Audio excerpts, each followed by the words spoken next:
friends since they were 6 years old. Neither one of them was sure how or why they were still friends. Annenah put it down to comfort and maybe a vague fear of the unknown.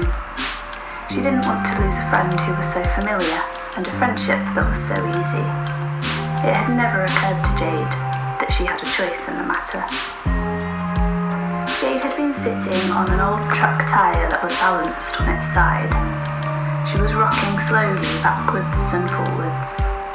The tyres had been the only toys they had had to play with in the yard that served as a playground in their inner city school. Jade had been holding onto the fence and looking out to the field beyond where the strange man walked his dog every day at the same time, while the kids were shrieking and running on the other side of the chain link. She had been looking for the short-haired grey dog when Annenah marched over to her and angrily demanded, "Do you like my shoes? I got them in Pakistan." Jade did like her shoes. They were shiny black ballet pumps with a big gold M and a big gold K on the toes.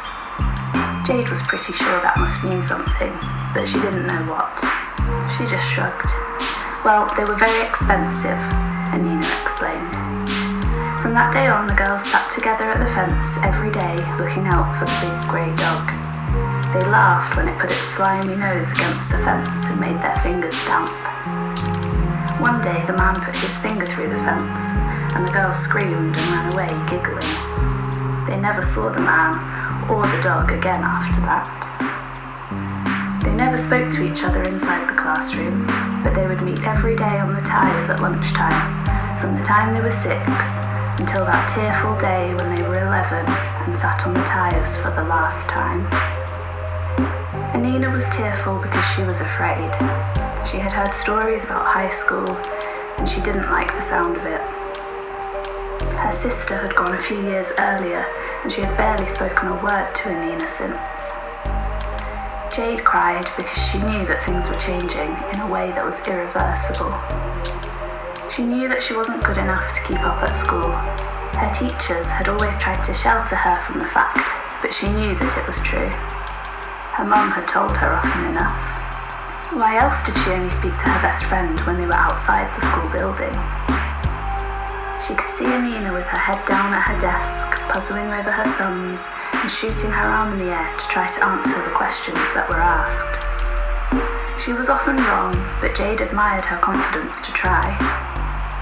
She wondered what Annenah's mum said to her when she got home from school.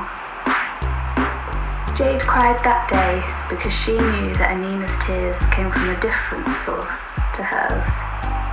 She knew that Annenah was worried about what was coming because she at least had the luxury of not knowing exactly how her life was going to play out. Jade knew already that she wouldn't finish high school. The only mystery she had to face was how many years she would be able to withstand in a world that didn't want her before she retreated back to her world, and the comfort of knowing she was at least not the stupidest person there. Jade knew that Annenah would forget about her when she saw her through the eyes of the other kids at high school. Jade was wrong, at least about that part. Annenah had never noticed that Jade wore a coat that was 3 sizes too small for her and must have barely kept her warm. When the other teenagers whispered about the girl with holes in her shoes so big that you could see her big toes through the sole, Annenah never noticed.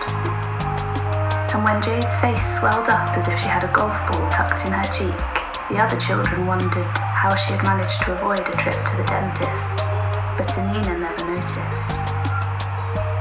This was how they stayed friends, until Jade left midway through year 10 before she had the chance to get anywhere near sitting a GCSE exam.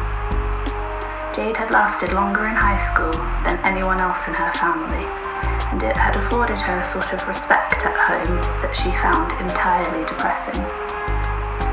While Annenah had scraped herself a place at the 6th form college and was learning to drive, Jade was learning how to have a good night out without buying a single drink. She had found that her mum's strappy black dress with a pair of fishnets that she had taken from a girl's bag during PE at school could get her drunk enough to stay out until the early hours. And if she paired it with some heels and drew around her eyes in black, she could get drunk enough to not mind who it was who was buying her drinks and rubbing their hand up and down her leg. On the occasion that the drinks didn't do their work, and Jade couldn't face going home to another strange part of town with another strange person, she could always call her oldest friend, who would borrow her mum's Toyota Prius and sneak out of the house to scoop Jade from the pavement and into the back of the car. Annenah never drank a drop of alcohol in her life, so she was always available to give Jade a lift. When they were 18, Annenah liked to feel useful to her best friend, and she always enjoyed the nights when she knew that Jade was at home because she had dropped her there. She hated to think about what Jade got up to most of the time, so she didn't. Annenah drove around the suburbs long enough that Jade could have a nap and let some of the alcohol wear off before she got home. Annenah always stopped down the road from the high brick wall with a barbed wire hat and a permanent scattering of rubbish around it. It had never been said, but she knew she wouldn't be welcome there. Although they barely shared a word while Annenah drove, these lifts were how they stayed friends throughout their teen years and as they passed the boundary into adulthood. Jade could rely on her best friend until one Saturday night when she slurred her request down the phone to Annenah from the pavement outside the cellar bar, where laughing crowds of carefree young people stepped over her as she cried down the phone. Her request became a tearful plea when she finally understood that her only friend in the world wasn't going to come and rescue her this time. The piercing cry of a newborn baby eventually registered through the alcohol in Jade's brain, and the words Annenah's voice was saying down the phone slowly began to make sense. The last time that Jade had called on her friend, Annenah had been so pregnant that she could barely fit behind the steering wheel. Annenah couldn't decide whether Jade was so drunk she really hadn't noticed the bump as Annenah heaved her from the pavement, or whether she had chosen not to see it. Jade pulled her stockinged knees up to her chest as she let the phone slip out of her hand and onto the concrete. She cried more than she had ever cried before. The small sounds of Annenah's sobbing squawked from the floor, and the girls once more cried together